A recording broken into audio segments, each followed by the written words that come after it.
What's up, everybody? Welcome back to the Love and Rights podcast with your host, Aunt Ma. I'm Christina Ma.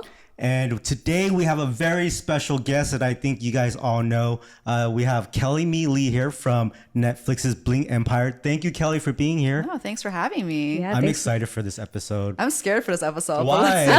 Because I feel you ask people questions. I'm like, oh, what kind of questions do people want to know? But we'll roll with it. But don't you do a lot of interviews and a lot of podcasts? I do, and every single one have always surprised me one way or Really? the other. But it's okay. I like it. Well, on this podcast, we get to get a little more personal. It's a little more casual, right? It's just me and Christina. Yeah. So I actually want to get to know a lot about you and before Bling Empire. Okay.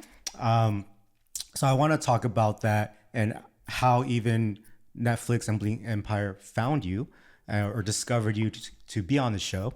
But before we get to that, I just want to know, who were you before Bling Empire and what did you do? I think it's hard to describe myself, but I think I'm a serial entrepreneur. That's, kind of like you guys. I have my hands in everything. I also produce TV and film, but mostly scripted stuff. Yeah. So you were a producer? Yeah. I was a producer, TV and film producer, Okay. but mostly on scripted projects. Was that for like a big company or? I had my own company. Oh, nice. Oh, wow. And how did you even get to that? So I used to run a talent management company called East West Artists, which is a HTC portfolio company, and we manage some of the biggest talents in Asia in the U.S. market. And we had a partnership with a big talent agency out here, and we managed all their clients exclusively out in Asia. So because of that, I was able to be in the entertainment industry, and I had really great friends and mentors in the industry that's guided me. And I was very lucky enough that I was able to start my production company myself. Nice. That sounds so huge and so like a big jump into, your own company. And I don't think a normal person can just do that. You have to start somewhere. And like, what made you even get into that? What did you do before that? I think for me though, it's always been like, I've always been an entrepreneur because I worked the corporate world when I was like in my late teens, early 20s, which is a really, really great experience because you learn structure. What was the job? So I used to work for New York Life. Nice. Yeah. And then also I worked for New York Life when I was 18 years old. So as soon as I was legally able to get my license, I went and got my insurance license, and that was really fun because it kind of teaches you like, you have to make it happen, like with insurance, you have to pick up the phone, cold call, and be able to talk to anybody. That's life insurance. That's right? life insurance, right? So that is ours New York Life? I don't remember. It might be. It could be. I don't know. It could be. We're so horrible. Yeah, a lot of people hit us up for that, but that's a really good start for I guess how people when they're trying to hustle, it's always that sales. Yeah. And that's kind of where it takes you to the next level. Yeah, it takes a lot of self-discipline, Right. That, and then afterwards I worked for a development group. Then we opened a bunch of hotels. So I ran all the food and beverage outlets in hotels. Oh, so wow. restaurants, nightclubs, hotel bars, room service, all that stuff. So that really kind of taught me structure because, the corporate world is very like, there's a lot of rules. Yeah. Yes. And Tell me about how it. that works. Like, if there's a problem, you can't talk to this certain person. You got to go through a certain channel. But also like writing all the manuals for different food and beverage outlets just because it's a new development group. Yeah. So that really taught me a lot. And but just my nature, I'm not a corporate person. I like to do my own thing. It's better for me. It fits me better. Like I can work 24/7, 7 days a week. I can work 24/7. That's like 24/7, 7 days a week. As much as you can. Yeah. I can work, but I know that I'm working for myself. Yeah. Right. Rather than someone else. The risk is higher, but also the reward is higher as well. It's more fulfilling. What I know as being an entrepreneur is that you actually work way more than the corporate For world. sure. That's it's true. not 9 to 5. For sure. But, you can always take time off, be like, okay, I'll just do it later. Mm-hmm. But it sucks because that takes away your time at night, as if you were doing the 9 to 5 and you have your night to spend with, your significant other.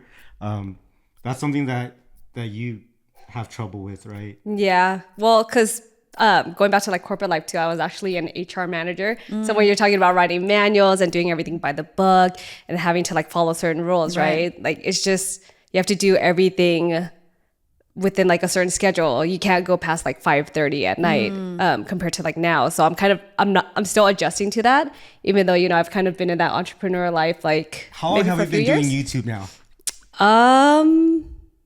How long has it been? 6 or 7 years, and you're still not used to it? I know, but when we started it, I was still in the corporate world. So I would be doing my full-time work there and then trying to like juggle YouTube and trying to do other things and be an independent contractor. So it was kind of like, I don't know, it was just an adjustment period. It's not easy, guys, being an entrepreneur, but that's why I'm asking you about what you did before, because I'm trying to find a connection between what you just told me and how you started your own company into this production stuff. And it's like, it's totally opposites of the spectrum, you know? But I feel like because you seem like such a social person, and then it kind of opened the gates for you to be able to socialize with other people, having to make those cold calls. So it kind of just like, I don't know if it brought you out of your shell necessarily, For sure. but I think naturally I'm an introvert. Oh, really? I'm naturally an introvert.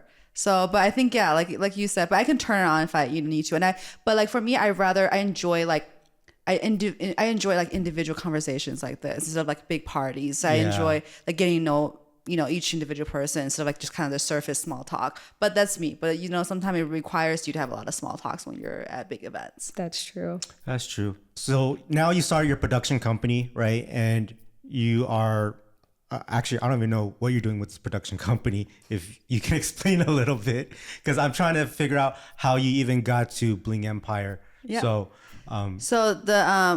Bling Empire was a project I put together and I pitched. you started it. Yeah. So Nice. I wasn't supposed to be on the show because I'm very comfortable behind the camera. Yeah. And that's like my happy place, you know, more running logistics and behind the camera and produce. But when we put the project, when I pitched a project, when I was pitching a project, you know, the other producer as well as the network was like, you know, these are your friends. It doesn't make sense if you're not in it. And I've been working on this project for a long time, and it's a lot of hard work. And for me, I was like, hey, if I have to be on it, and you know, and we'll make this project happen. You know, let's do it. So that's how it works. Because I'm like, how does everyone get on these shows? When you're on a reality show, people have to audition and stuff like that. For you, you created the show, which is awesome. And all these people that you knew, your friends, the cast members, how long did you know them before the show? So I've known Kane probably like over 10 years now. As soon as he moved here from Singapore to LA, I've met him. So I've known Kane for a long time. Christine, I've known for longer than Kane, but Christine and I have always been just like social friends. Oh, okay.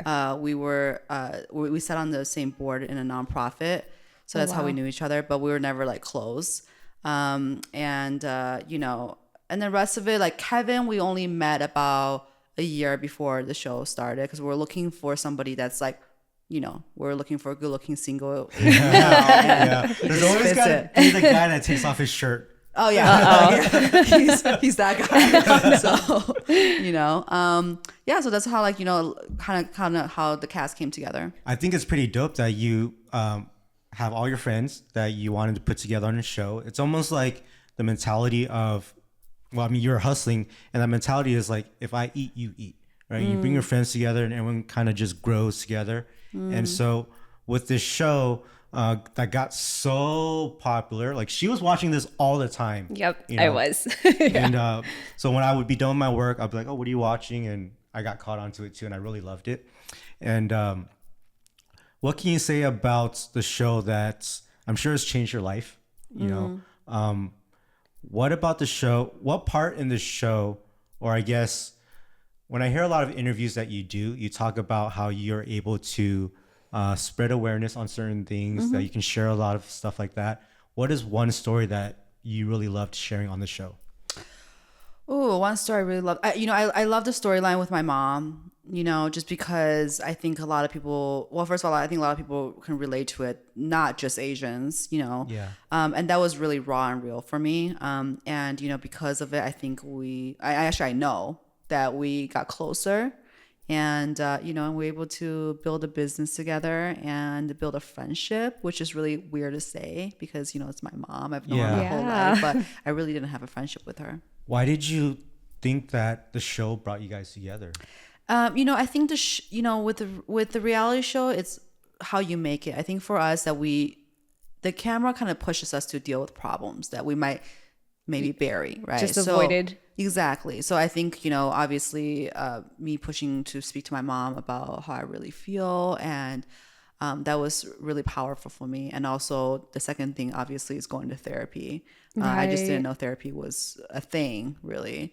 So, my first therapy session was on television when they filmed. Oh, wow. So because of that, I was able to this whole world opened up to me for mental health, and I'm such a big advocate for it because it's helped me so much. Was therapy the producer's ideas, or was that something that you decided that you wanted to do on your own? I think the producers were like, hey, do a therapy session. I was like, yeah, let's do it. Because at that point it was really like, let's just try anything. I'm open to try anything. Do you think if we're off camera and it was like in your own like personal life, would you have done it? Probably not, just because I feel like there was nobody to push me. And got it. I probably would have been like, okay, cool, sure, I will. But I don't think I will make the call and look for a therapist, because that's a whole process, finding the right person, all that stuff. Being in the Asian culture, you're not even ever thinking about like, I need therapy, We don't talk about mental health. We don't Not talk at about all. any of that stuff. You don't talk about feelings. Yeah, so I think like nowadays, what we're taught is that if we feel a certain way, just bury it and keep working. Exactly. Right? Yeah. And I think nowadays, there's more and more people talking about it, and I think awareness is so important. And mental health is a thing, and it doesn't mean that something's wrong with you. It just means your mental well-being, right? It's important as your physical well-being. Yeah, no, what I learned about is that you find the roots of the issues, and when you fix it, you become a better person. Yeah. And if you don't ever fix them, it's like you just always have these bad things in you, and it doesn't ruin your life, but it doesn't unlock your fullest potential until you get it cleared out. For sure, absolutely. Yeah, because we started doing that stuff too, and I think it was very, very helpful. Yeah, because I think when we had kids, like we were kind of I guess we were putting our relationship on the back burner, and then we're focusing on the kids so much, and then after a while we just started having all these conflicts, because when you become a new parent, like you have this like different parenting lifestyles, and everyone just has like a lot of disagreements on things. But I think taking that first step to go see a therapist, that actually helped us a lot, because I got a question. Yes. So when we were going to therapy, the root of the problems were coming from our parents, the way we were treated, right? Yeah. It always goes back to childhood trauma. Was that your first therapy session? Was because things with your mom? Everything kind of goes back, with your parents, with your mom, your dad, and all the how you're brought up. 100%. Yeah. And that's when that's for sure one of the reasons that like pushed me to speak to my mom and take the first step to get to know her better, and wanting to build a better relationship with her. I might have missed this on the show. Do you remember any of this part? This was season 3. Do you have a season 3? Yeah, this is season 3. We filmed in San Francisco, and me and her, we had a conversation at the San Francisco Zoo, and that was actually the trip I met my current partner. Oh, nice. Okay. We got busy after season 1. That's okay. Didn't we watch 2? 2 you can pretty much skip, I feel like. 2 is like, I don't know, it's not my favorite season, but 3's kind of got better again, because for me, like, one of the things I really love about Bling is that, yes, there's the glam, there's the fashion, there's the fun, parties, but it really is about the storylines. I think like that everybody can relate to. We talk about real life problems, right? And I think 2 just didn't really have that. Okay. Were you in season 2? Yeah. Okay. Yeah. I was just pretty much in everyone's drama, and I'm just like in the background, like, oh, this is so dumb. Yeah, I felt like you were the neutral one and you're the chill one. Like the drama wasn't fully like on you. Yeah. So. But I mean, even season 1, I really wasn't in a lot of people's drama. I'm I take care of I'm just focused on my own life. Like I got your own stuff to deal with. Yeah. Business to run. Season 1, you had a lot of drama that I saw. That's but true. my own drama. Yeah, exactly. Drama. Yeah, you didn't really bring it to the whole crew. Yeah, I wasn't in their dramas. Yeah. Okay. I know you said you were working on Bling Empire for a long time, and the concept of it and the idea behind it. Like, what inspired you to even think of that? So the book Crazy Rich Asians, obviously give credit to to the book. When I read the book, I was like, these are like fictional versions of my friends, and then especially the book has a lot of like real places in there that my friends actually own. So I was like, oh my God, what a good idea for a reality show. And obviously, it took a bit because it's never been done before. Right. And, Hollywood's still a business. It's when it's never been done, people were scared to take a risk. Yeah. But because Crazy Rich Asian did so well, It opened up the doors. it for a opened lot up the door for us, and we're hoping that Bling Empire open other doors for other all Asian cast live reality show or all Asian cast live shows or movies. How different is it working in the Netflix world compared to movie and TV world? Netflix is really crazy because the reach it has. Our show came out during COVID, so we couldn't really go out. But then once I was able to like travel around, like doesn't matter if you're in Mexico, Europe, Asia, like the fan base is just like everywhere, and so it's very unbelievable and amazing that because when I did a show season 1, I really didn't think like I would make an impact on anybody or share by sharing my story. But when I start traveling and actually meet fans from all over the world, and then some of the stories they tell me, it's very touching. Nice. I feel like it was the perfect time when it actually released, because when we're stuck in the pandemic, we're not going anywhere. So when we watch this and you guys are going everywhere, we're like, wait, are they filming we're living this? through you. Like, oh wait, there's not COVID right now, or is there? And like, it was just really cool to see you guys go out. And so everyone was living in, watching you guys in your shoes and stuff. Yeah. So. We were really lucky because we wrapped production before COVID. Paris was actually filmed the end of 2018. Oh, wow. And then rest of it was 2019, and then it didn't come out till 2021, January. Oh, I see. Wow. Oh, that's a long time of filming. So that whole time that you were waiting for it to release, like, how was that for you? I didn't really think about it. Like what? So you just ended filming and you just put it to the side of the table? Yeah, I was busy doing other stuff, and I just didn't really think about it anymore because I had other projects to go that happened. Then how did it happen like 3 years later or 2 years later? Because I think Netflix also another thing is that the editing is a little bit longer than other networks because we do 3-month editing and we'll do 3-month dubbing afterwards because we dub all of our voices into Spanish, French, and whatever. Oh, that's so crazy. Yeah. So it was actually really funny. There's this French lady who came up to me once and she was like talking to me in French and I was like, huh? And I just looked at her and then we both, I think, clicked at the same time like, oh, the version of you on my television spoke French, but not the real life version of you. So funny. Wow. Yeah. And then so are you pretty much just reading a paper in every language? No, you have someone else speaking. Someone else. Subtitles, right? Somebody else. Yeah. The person that was my, I think, French and Spanish voice actually reached out to me on Instagram. Oh, was actually so I'm your funny. voice for How Spanish. Cool. Yeah. That's pretty dope. Yeah. So I think the French version of me does the voiceover for Lucy Liu as well. That's so funny. Do they sound like you? Do they find people? I've actually never watched it. That's so interesting. You'd be like, what am I saying right now? Yeah.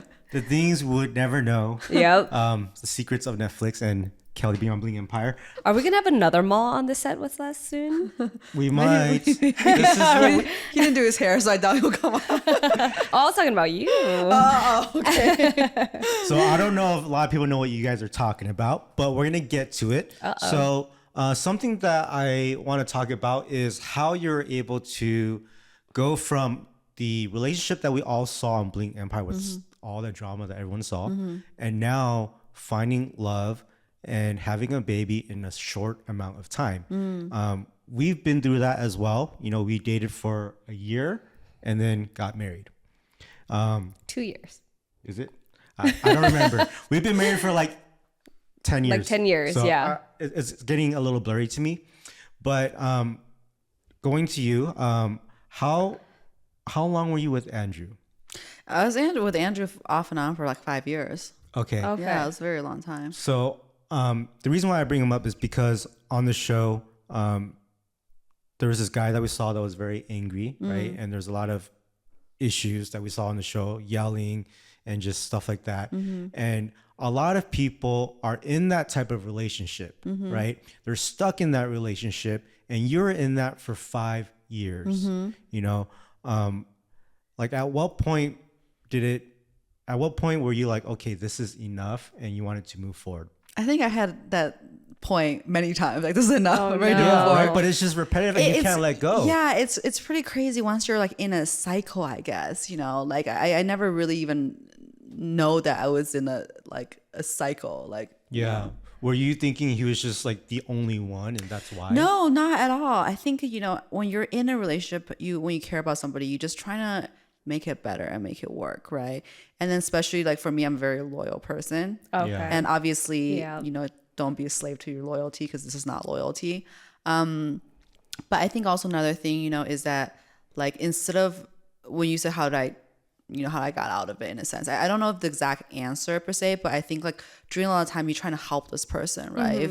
If you're trying to help, you're trying to be understanding and help this person, but you got to realize, wait, I got to help myself, Right. And because you can't control the other person, you can only control yourself. So it's like, well, but why am I still attracted to this type of relationship? Or why did I even get into it in the first place?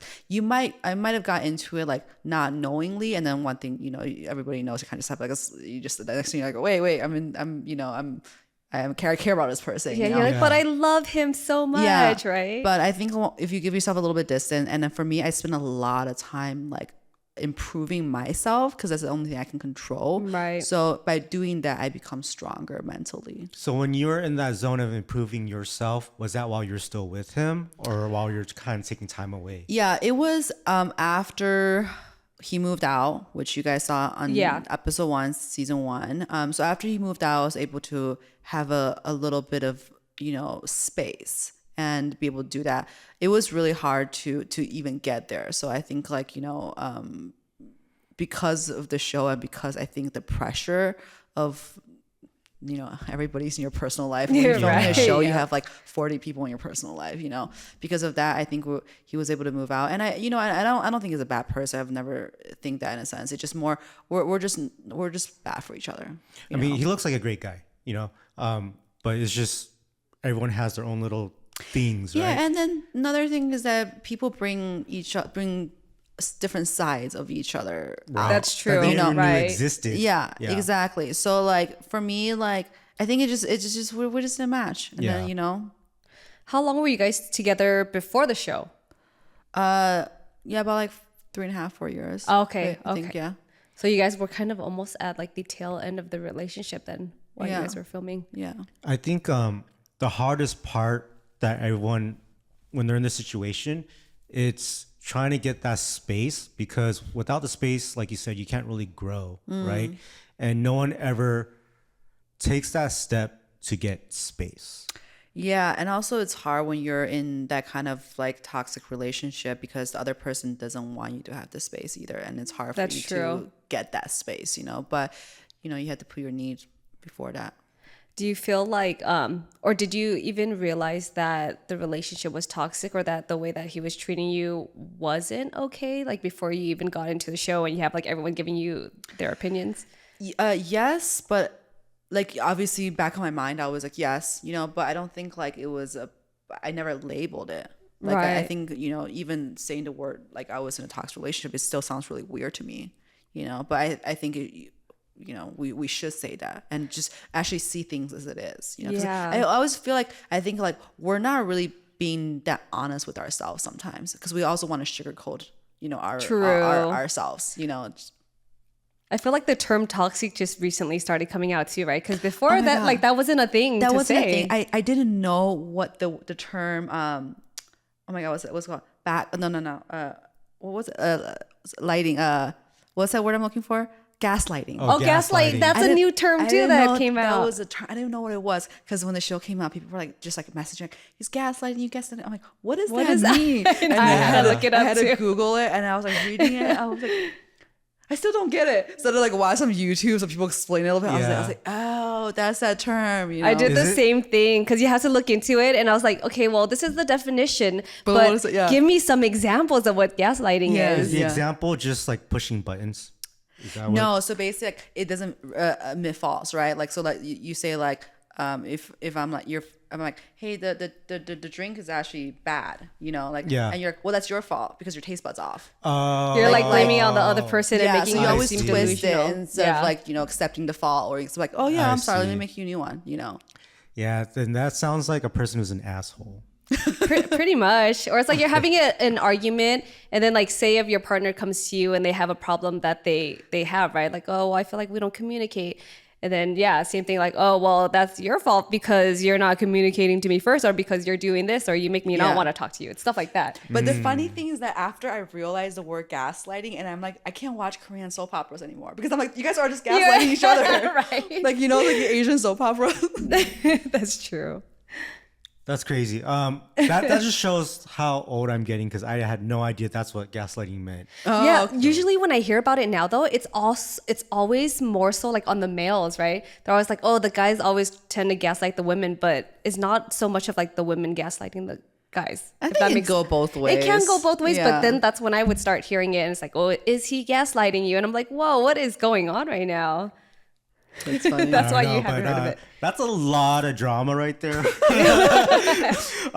So, okay, after some point in the show, you guys broke it off and you guys got your space. And how long were you single until you met your next person? So I said, I'm not dating anybody for 6 months. So no dates and just wanted to be by myself. Yeah. Because also another thing I realized that earlier in my relationships, I tend to jump from one relationship to the next. Okay. I never I think a really, lot of people do that. Like, I don't really give myself this proper space because I feel like as soon as I'm single, somebody asks me, I'm like, yeah, sure. And then, you know, somebody else, oh, okay, yeah, sure. And then like, you know, like, I think I had a problem saying no. I'm like, wait, what do I want? I don't want to be in a relationship, or I don't want to date. Right. So I gave 6 months to myself and just did you do it? I 6 did. months? I did. Nice. 6 You months. committed? Yes. Okay. 6 months was, yes, exactly. And then, yeah. And then I think because I was able to give myself the space and, you know, have new energy come in, you know, I think just happened. The reason why I got so happy when you said that you did pass that 6 months is because I had that same thought when I broke up with my long-term relationship. And then I met her. And I was like, I don't want a girlfriend. And I ended up marrying her. Yeah, we're both on the same page. We both got out of like really bad relationships. Yeah. So we're with that person for like maybe 3 to 4 years. Yeah. And it was crazy too because our relationship was so toxic in the beginning because we like got out of these bad relationships and then that energy was still there. Yeah. And we didn't get to heal. So yeah.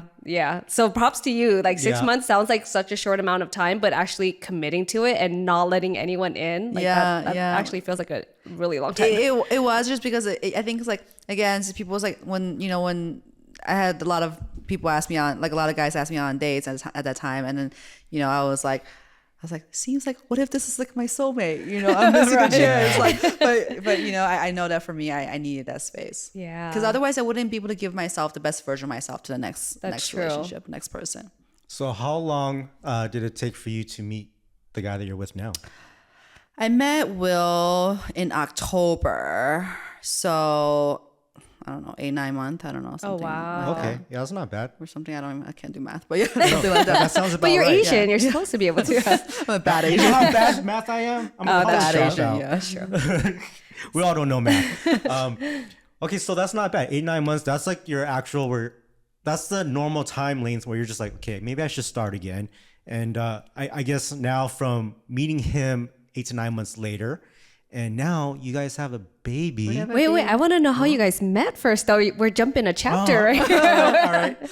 Well, the funny thing is when you said that, like, oh, I'm ready to date again. Yeah. We actually didn't even like our first date wasn't even like, we both, I don't think we said, hey, we're going on a date. It was more like, hey, we're hanging out and just like talking about stuff. And the next thing, one thing led to another, you know? So it was all very organic. So we met because, season 3, we went to San Francisco to film. And there was a scene that we filmed in Chinatown, San Francisco. And unfortunately, it didn't make the final cut. So it's not in there. But he was, you know, just on the street, I guess. And then Kane just like ran after him and was like, Kane would run after anybody who's good looking. I can picture him doing that. Just like good looking. You know, Okay. he's like, he wants to be my matchmaker. So he was see. like, Okay, I oh, can this see that guy's cute. I'm happening. going to run after him, ask if he's single. And I'm going to hook him up with Kelly kind of thing. So that's how it happened. And, it was like, we didn't really exchange phone numbers or anything like that. But actually afterwards, you know, I actually remember seeing him on the news before because he does a lot of stuff for Asian hate. And, you know, that's a cause I'm very, very passionate about. So I wanted to connect with him to see how I can give him some resources or, you know, how I can help because I know he actually does groundwork and actually do work that are effective instead of me just donating money and not knowing Right. where Yeah. the money goes or what impact I actually made, right? So when I reached out to him, the first conversation we had, I think, was like over like an hour and a half long, and I actually cried on some of the stories that Really? over the phone on some of the stories that he's told me, and About Asian hate stuff. about Asian hate stuff and just the stuff that he had to deal with and the Yeah. stuff that the some of the people that he helped, Right. and it's very, very heartbreaking just because when a grandma or grandpa gets hurt, it's like it's your own grandma and grandpa, like, and you think about that.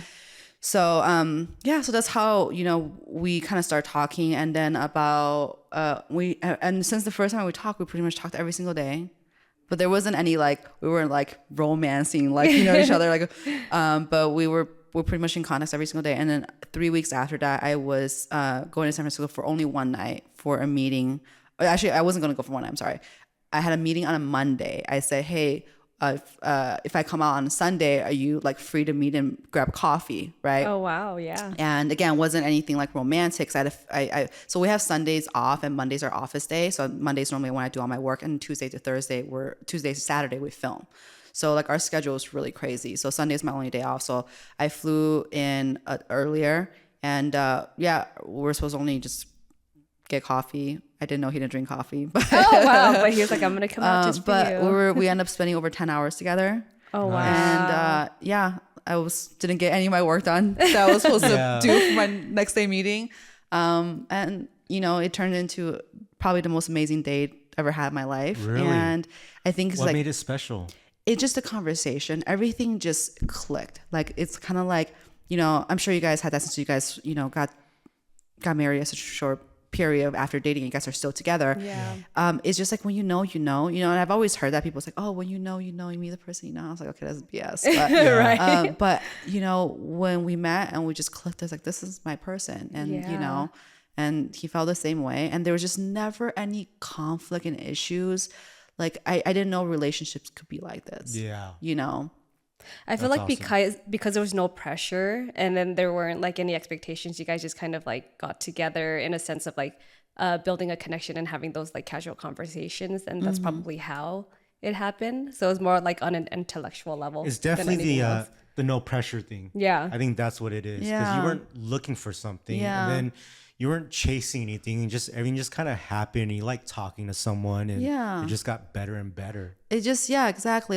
Now we've been together for 2 years. We just, our anniversary was 2 days ago, but we still really haven't had a big fight or anything. Every issue we have, conflicts we have, we talk it out. We talk very maturely, and I just never had that before. It's shocking, right? It's so crazy that you can, have a very logical conversation about issues and problems and not getting into a fight. And then when you're on the same team and you're let's just figure this out together. It's not you against me. It's how do we figure this out? How do we solve this problem together? And it's just, it's when I met him, I was just instantly, it's you're my best friend, Nice. yeah, it was really great. So when are you guys getting married? I don't know. You're like Asian dad. I mean, it sounds all good right now. You know what I I mean? don't think we need a hurt rush, to be honest, because I think for me, this is just me again. I'm not saying for everybody else, but for me, I think marriage is a piece of paper. And I think for what's really important is the commitment between two people. Right. Yeah. And we have that. you know? I'm just saying because I heard his last name is Ma. Yeah, So, we can all be malls. Yeah, that's what I'm asking for. I heard it's pretty cool to be a Ma. I'll keep that in mind. Yeah, they're gonna do it just because of that. Yeah, I mean, there's so many chapels here in Vegas. There's one with Elvis. We got married in Vegas actually. Okay. So we're originally from LA and we came out to Vegas to get married. We wanted to get eloped because we were trying to cut down the eloping. Well, okay, not elope, What? but so we're trying to have a destination wedding. Okay. Yeah, and then I mean, okay, so when you get married and your parents are involved, they like to invite everybody. You know what I mean? Like family that you've never met before. distant family, who's friends of this? friends. Right? You have your dinner. You're like, who's this guy? Who's that guy? That's an And, like, Asian wedding. I know. Right. So I didn't want that. I'm like, no, my parents know too many people. So I was like, if we go to Vegas, maybe they won't invite all these people. And so that's why we did it here. yeah. And then they still invited They everybody. still invited them, and a lot of them still came. Yeah. Yeah. Auntie, uncle. Yeah. I But don't you know. guys get a lot of red envelopes. Pretty much. did. I mean, We it was to did. the point where we took care of the wedding ourselves. You Yeah. know, the parents didn't help, and it got to the point where the red envelopes took care of it. Yeah. it's like, So it worked You know, out. when people like they think about, dang, I don't have money to get married and stuff. It's like, hey, if you're Asian, you might get that money back. But only if you're Asian. Though. Only if you're yeah. Asian. That's true. Yeah. So, but yeah, I'm excited for you to be a ma. Yeah. So now I guess moving into now you guys are so serious that now I see pictures of a baby, right? You're pregnant. And so how long from when you guys met till you were pregnant? Oh, I'm really again thinking You're about gonna have her do math. math. That's the mom brain right now, right? Oh That's yeah. what you had. Exactly. I still have it. So 9 months, 9 months and you guys had a baby. 10 months. So I'm assuming Wow, you that guys it moved wasn't fast. Well, planned. no, like a pregnancy, like Yeah. not like I had a baby. Not that it wasn't planned. It was planned because we were already at the time talking about trying at end of the year. Really? So yeah, and then I think I got pregnant in like July or August. So just a few months before. Wow. So that talk's already had, and then we already was planning on starting a family. And you guys just went straight for it. And it just happened. That's awesome. So do you think having the baby so soon in this early of a relationship, how has that impacted the relationship? I get what you guys. Yeah, I think I want to say impacted, but it didn't in a sense, because I think impact in a way of definitely we don't really have much of like alone time, Right. but Yeah. we still try our best to make it out for date nights. But also like the first year of our relationship was so magical. We've traveled all over the world together. We've done Yeah. some amazing things together. Like we really like dated. Do you know what I'm saying? So Yeah. like everything was like kind of happened already that year. We lived our dating life already. Wow. We had like the most romantic first year. So so in a way, I don't feel like I'm missing out. Okay. Yeah. Nice. Yeah. Because for her, she's just always like, it's different. Now we have 2 kids. We Yeah. don't have time for anything. I think with you hard. guys, with It is one hard. kid, Yeah. you still, I mean, at least it's like one kid and one parent. The other parent gets to do whatever they want. So even though you guys don't connect certain times, they still have things that they can do, right? Now when we have 2 kids, it's like, it's one kid per parent. Yeah. So we don't get to do anything. We don't really have the alone time with each other or by ourselves. Yeah. Yeah. It's like shower and bath is alone time. Yeah. That's it. Yeah. Yeah. Yeah. Well, I mean, with our dynamic, I feel like I deal with both of the kids, and then you have to work more because we have 2 kids to take care of. Yeah. No, So, for sure. yeah. It's hard. My mom helps a lot, which is Oh, that great, makes a So difference. and then we have a little bit of we do have help and support, which is nice, but my mom helps a lot. Has she been there since the beginning? She has. That's awesome. She has. Because both sets of grandparents didn't want to be around the infants because they were too scared. They're like, oh, they're too fragile. Because usually when we were growing up too, like we were always with our cousins and Yeah. all the families, and then like all the aunts and uncles will come over and like take care of the kids. So we're like, oh, our parents are gonna love this. They're gonna want to be here every day. But they're just like, no, we did our time with you guys. We're good. Yeah, we did everything ourselves. Yeah. Wow, that's hard. We got I'm very fortunate that Will's mom wasn't living in my house at the time. So like basically when I gave birth, Will's mom was living there. My mom was Wow. living there, and we had a postpartum confinement nanny. So I had a lot of help. It was awesome. It was really amazing, and then very very fortunate. I want to tell your mom how wonderful she is because not only did she help take care of the baby for a little bit, but she also started a business with you at the same Yeah. time. I'm just like, Yeah. that's insane. Yeah, That's huge exactly. growth for your when relationship. when it was with product launch and also the baby was really overdue, it ended up like I feel like I gave birth back 2 to back. babies? Yeah, it was the hot sauce and then Yeah. the baby right after. I was like, oh my god, it was a lot, but That's that's awesome. what good partners are for and good Yeah. support system. Yeah. So previously we were talking about how Bling Empire even happened. And then we talked about, all the drama in the past relationships and now how you've met your new guy, right? And now I want to talk more about this new motherhood that you've came across. Came across. I don't know. I'm sorry. This is a It guy just fell on interview. your lap. And so there's just a lot to being a new mother, having a newborn.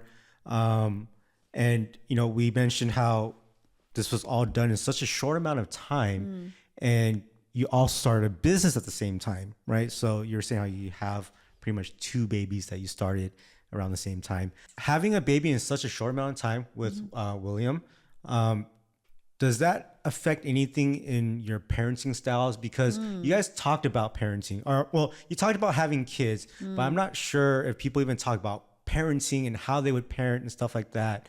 You know, We actually did talk about you parenting did? stuff before, Really? yeah. Okay. Because you know, he studied child development in Oh, wow. college. what so can't this guy do? Right? Jeez. So we actually did talk about a little bit about parenting style, and we're very similar because I think just the way we're brought up. Of course, I feel like there's always conflicts here and there, but we haven't really Right. hit anything like major yet. I think one of the, I feel like the parenting styles changed though when you find out the gender. Because when you have a daughter, it's like there's everything. I don't know. When I found out I was having a daughter, everything that I wanted to do just kind of flew out the window. Like what? I don't know. It was no more of like, I want to do this with my daughter. It's more of like, oh my gosh, I'm having a daughter. Like, how do I protect her? And Yeah, like, you know, yeah, it's I just get so it. different. Yeah, I get it. So the other thing about having a daughter that scares me is because, you know, we put a lot of content out on social media. Right. How has that been for you putting your baby out there? I was like this. I don't Was know that why I something? doing this. I mean, knowing that you guys actually talked about like parenting styles and stuff, like was that something that you guys talked about too? Knowing that you're like on social media, you're like out there, you know, you're a public figure now. We did talk about this, but I think also another thing is like even if she's not on social media, I feel like there's always ways to, you know, because we're all about as well, you know. We just rather for us to put it out there because I don't think there's a way to like really avoid her in a sense. Right. Even if you avoid her on social media, there's also people can take pictures and press and all that stuff. Yeah.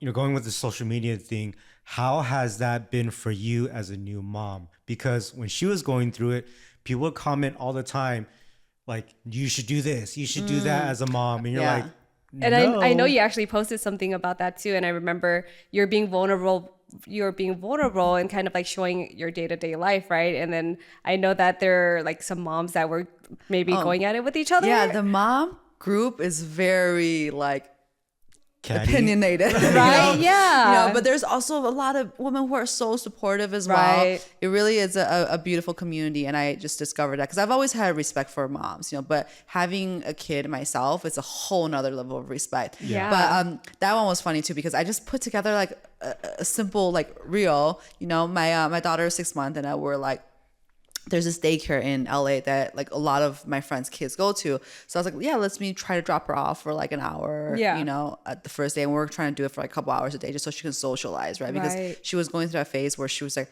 start crying when she sees people and people are talking to her. And now she's okay now, but we're like, oh, we need to socialize her more. And we've done a lot of like mommy and me classes, Right. but she's still very like dependent, right? Like she's almost like a little too attached to where we're Yeah. like, okay, we want to, you know, maybe have her, you know, be in a safe environment and that she can socialize with others without having to like always like running back to me kind of thing, right? So we're like, this is my first time ever. I just didn't know that was a thing. So we dropped her off at daycare for an hour. We just went around the block and walked around and just kind of picked her up afterwards. Yeah. When we dropped her off, of course, she was crying and, you know, but like a cute cry. But I posted on social media, it was like, again, and it just went crazy. People were like, she's too young. Like, and then the other group like, oh, my kids want this is the best thing ever. They learned to be more Yeah. independent. And then what really kind of got to me was more like, there's this 2 women really got into it. And then one was like, I think it's great for independence. It's great to build their immune system. And then the other one was like, so you send your kids to get them purposely sick and then you're a bad mom. Oh And I was no, like, that's horrible. you know what? No, it's not. And then this Wow. one's on, and I'm just like, you know what? We don't need to be calling each other bad moms and just like Yeah. hating on each other. It's everybody's personal choice, and it kind of got heated. And I was like, I'm just take it off. Yeah, because I didn't even get to see the reel, but I saw like that you posted to try to like get the community to come together again, and I was just like, I know what that feels like because that happens all the time where moms are just kind of like attacking each other. But for the most part, you do have the moms that always come together. Yeah. So it's just kind of sad when you see that people are like kind of judging others over something so simple. Like, I'll show you the reel afterwards. It's literally so like silly. Like it was just like, yeah, come with me to drop her off. Yeah. Like, so it was those two people going against each other, but do you actually get comments of moms telling you how to parent your child? There are, of course, but you take a grain of salt. At the end of the day, it's your baby and your kid. And there's no one right way, know, for everything. So, and everybody's situation is different. Yeah. Right. Yeah, they don't know everything about you. I have to mention. I forgot about this lady. She's like, she was commenting on my about that reel, and she's like, maybe instead of so she said, I think because Kelly wants to buy more expensive purses, so she doesn't want to hire a nanny. I was no! I was like, what does it do? That's It's like, block. It's so weird, block right? It's right like, away. what does that have to do with anything? People would just but the find funny thing is that excuses. because I think the bling, I think everything it's always about money. right. Always somehow turns into money. It comes with the territory. It's just so weird. And then I got more people asking me for money in DMs than like What? than like That's ever. crazy. Like, Who are you hold up. people? What are these That's so people asking crazy. you for? just for money. like, They're how much? sometimes thousands and Really? whatever. Yeah. And then sometimes they will like, some of just straight up like, I want a purse. Can you help me get a purse? Wow. Some of it will like, we'll go in on and again, I don't know if it's true or real, but they tell me just really sad story, and they don't just DM, they email as well. But Yeah, I mean, we get those too. We get we've like the gotten DMs, those sometimes. emails where it's like, hey, someone's sick. Can you Yeah. help? Things like that. And we're like, Yeah. we don't know if this is true. you Right. don't, right? And then like, so they probably send it to like, I don't know, like I have no idea, but yeah, I get like at least probably 5 to 10 a day. It's a Really? lot. I can't Yeah. imagine. Wow. Jeez. I mean, like normal girls would get like how much for your underwear or how much for your feet pics, right? I don't know if that's normal. I don't think either. that's normal. I guess if you're on OnlyFans. Maybe, that's true. It depends on the type of page you have. Yeah. That's wild, man. So I guess that's your branding now. I don't know if it's a good thing. Like, I don't think it's a good thing. Stop asking Kelly for money, guys. Yes, Stop. do not go into her DMs. She will not give Please you any don't. money. We don't condone that either. Okay. Yeah, I work for every single dollar. That's true. Yeah. Yeah. Serial entrepreneur here. So, I mean, guys, if you want her to give you some money, you got to buy more hot jong jars. Okay. That's true. That's Like, the only a way it's lot. going to happen. That's all I'm saying. No, don't listen to him because they're gonna be like, oh, actually, this is what he said, and then they're gonna DM Kelly, and yeah, no, All right, don't do so that, guys. Should we go back to mom talk? Yes, Okay. I don't even know how that happened. So, being a new mom is very difficult. Even being a new dad, just parenting Right, just a in new general. What are some of the, I guess, not problems? Well, yeah, problems that you've had to come across as a new mom. So many. Like, you just learning everything on the fly. It's really hard. But I think the hardest thing I've ever experienced in life by far was breastfeeding. Why? Because I didn't know that was a thing. Like, Yes. I don't know. I thought I'd done enough research. I thought Yeah. I talked to enough moms. But for some reason, just like, I didn't know breastfeeding was hard. I just thought, oh, I don't know, like it just happens like naturally, Right. you know, but it was so hard. And then, like we went through like, oh my God, the first like 2 months was just such a roller coaster, getting her to latch. And there was a point I was literally like, I was feeding her and then supplementing because I wasn't producing enough. Right. And then I pump and it started to cycle all over again. Oh my Yeah. gosh. Yeah. You know, Yes. and then the amount of bottles you have to wash, like it's insane. Like, so that was really hard and so much stress. I think what everyone doesn't know is that when you first have a baby and you spend your first 2 nights in the hospital, you have the nurses helping you latch Oh, the boob they on helped. the mouth. Okay. I had like lactation consultants left and everyone right. Exactly. helps. So you think it's perfect, Yeah. right? And then when you Until go you home go by yourself, home. you're like, wait, what's going on? How come my Yeah. baby's not latching? And then I think she cried when that happened because Yeah. she couldn't get the We all baby to cried. latch. And Right? We Because all when you're a cried. new mom, you're like, oh no, I'm lacking in this because I can't produce milk or I'm not able to get the baby to latch on. Like, what am I doing wrong? Right? So you kind of like feel mom guilt in a sense. Oh yeah, and it's like feeding. You're not able to feed your own baby. Right. It's like such a sad feeling and frustrating feeling, and like just so defeated, But that was really really hard. Does that cause any type of postpartum depression?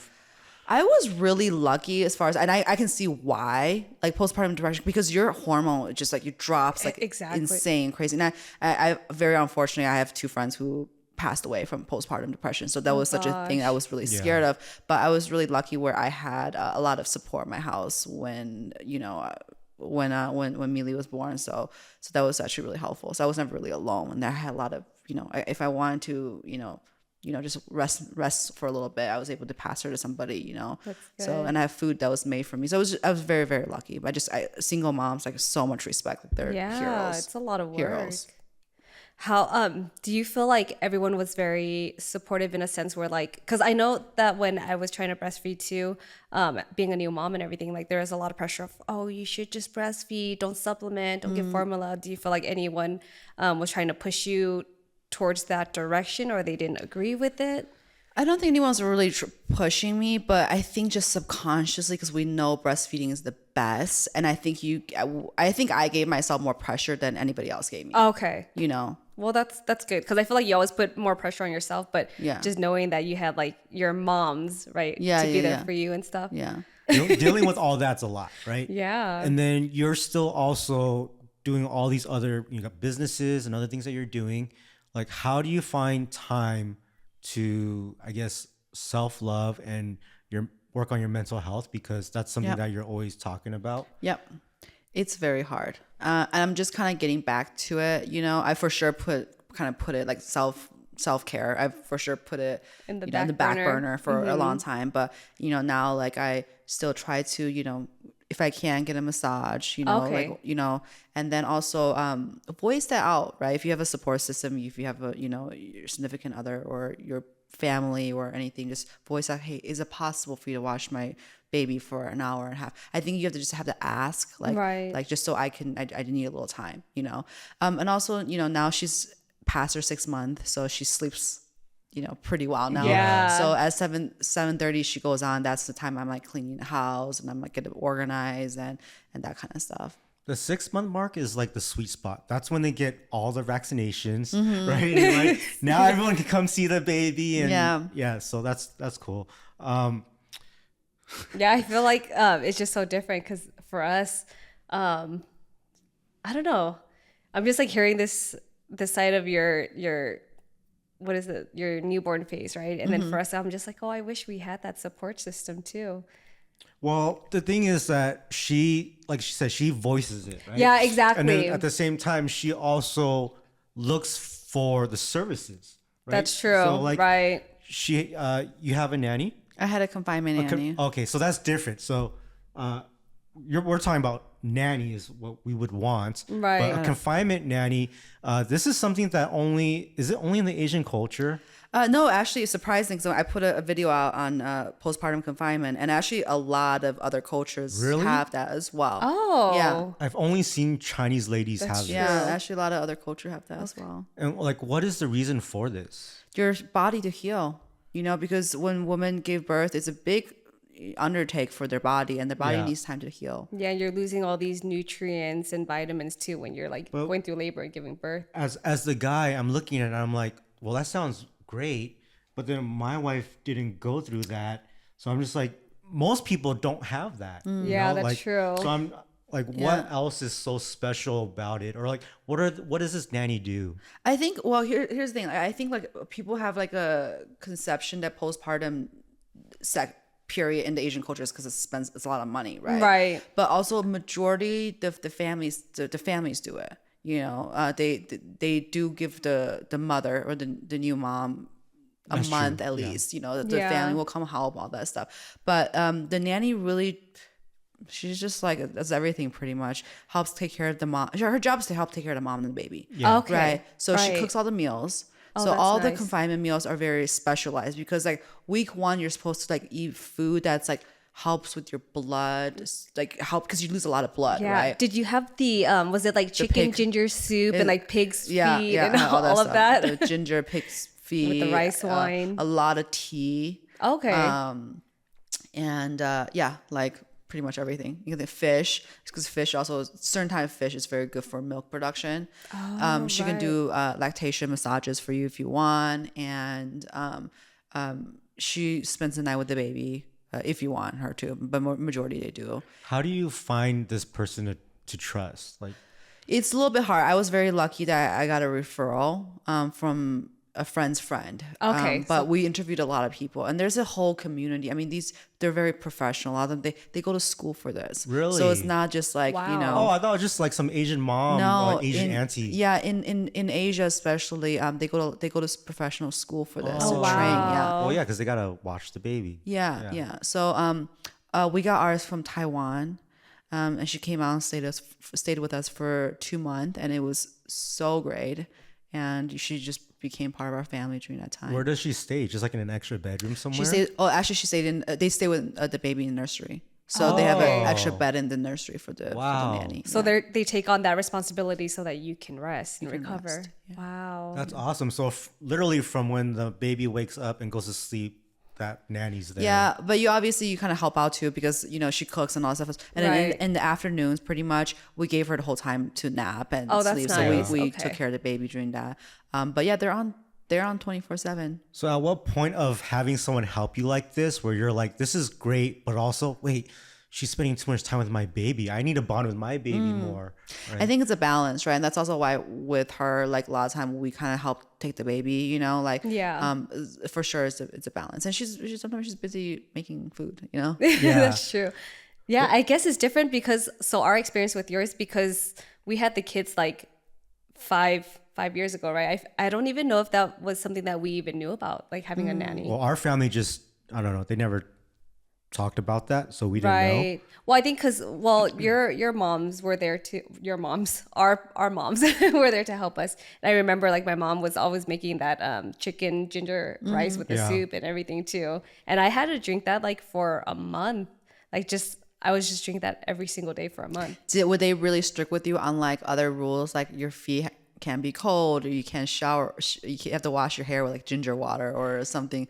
I would say probably the first few days. Okay. And then they're like, oh, actually, times have changed. We're going to be more lenient about it. Like if you can, maybe don't walk barefoot on the floor, right? Yeah. But with the washing the hair and stuff, I think they even came one time, like my mom would come over with like all this bag of herbs, and she would run this bath for me. And then I would have to like sit in the tub and with a blanket. I don't know if you did that and like absorb all the steam. They were pretty, I did my like feet soaking, but then like as far as like shower, as long as I dry my hair before I come out, because back in the day, I think like when the rule came, there was really, you get cold because your body's weak and you have no immune system at the time, so they want to make sure you don't catch a cold. This is so funny because in the Asian culture, they're always like, when there's wind or cold, like you got to be covered up because you can't let the cold air in you, right? Because it's bad for you. Yeah. You'll get sick and then it weakens your immune system.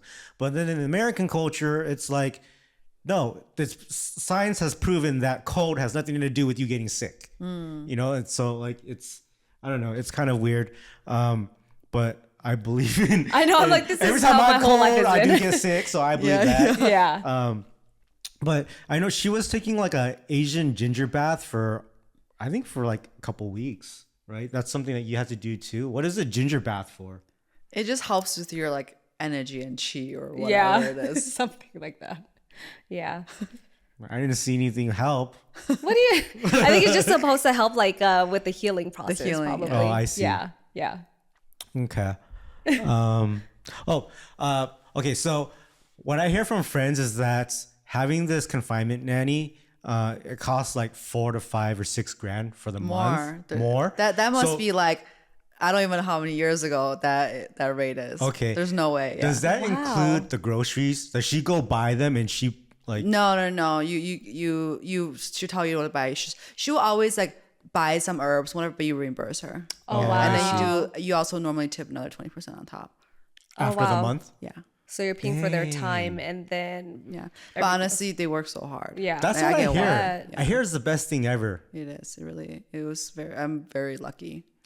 Damn, we should just have another kid so we can experience that. I want someone But to they cook for me have, for a month. the funny thing is that in the US, there's more and more these postpartum facilities pop up in really nice hotels. So I saw one on social media. It was, I think it was in New York. It was like a really nice hotel, and then you're supposed to move in with your significant other and the baby for like 2 weeks afterwards. And they have, you know, on-site nurse, and people teach you everything, and they cook all the meals for you. But I think like a postpartum like caring is getting more and more popular. You know, that sounds good, but to be honest, when you're in the hospital for 3 days and you're not sleeping for 3 days, I'm like, I just want to go home. Yeah. I don't want to go into a hotel. But if you go to a hotel, somebody can take care of you. Exactly. And you're true. like living there. And I feel like that's a thing now, because you always hear about these moms having like postpartum depression and then where it affects them and the baby. And like I've heard of a lot of stories about like moms taking their own lives and taking the babies with them, you know? So that's just, that's crazy to hear. Was the idea of having the nanny you or William? I don't think it was. I think it was just a common thing, like I don't know, I guess for me, and then both of our moms were like, I see. I don't know. I think it's just such a I don't know, known or regular thing, or things that everybody just do, like in a sense. I don't know. So everything just really came naturally to you guys because you guys were on the same page about a lot of things, and you didn't really have like too many conflicts. Not too many conflicts. He didn't really like, at first he's like, oh, we don't need a nanny, and I was like, well, it's really a lot of work. And then he thinks we can do everything, and I was like, no, we should. That's every guy in dad. We need the help. That's true. But of course, as soon as like the nanny moved in, he's like, oh yeah, I get it, right? Yeah, because in a dad's perspective, I'm just like, no, like we can do it. I'm gonna handle it. I'm the provider, right? So it's like, I get how we all think about that. So before we close it out, I got one last question. Okay. Are you having a second child? I think people keep asking you that, right? Like you have this baby still. Yeah, we want to enjoy our time, but we do want to have another baby, just because I think like Mealy will be a really great big sister. Yeah. You know? Do you have like an idea of an age difference? Well, I want to wait at least like a year apart, because they said that a year or 2 years actually the best for a woman's body, health wise and the risk wise. But also at the same time, because of my age, I can't wait for that long, right? Because I'm 37 right now. I'm turning 38 this year in like a month, 3 weeks. Happy birthday! You're a Scorpio. I'm Scorpio. Yeah. So I want to make sure, pop the second one before 40. That sounds like a good timeline. That's reasonable. Well, thank you for sharing all of your stories. This has been an incredible episode.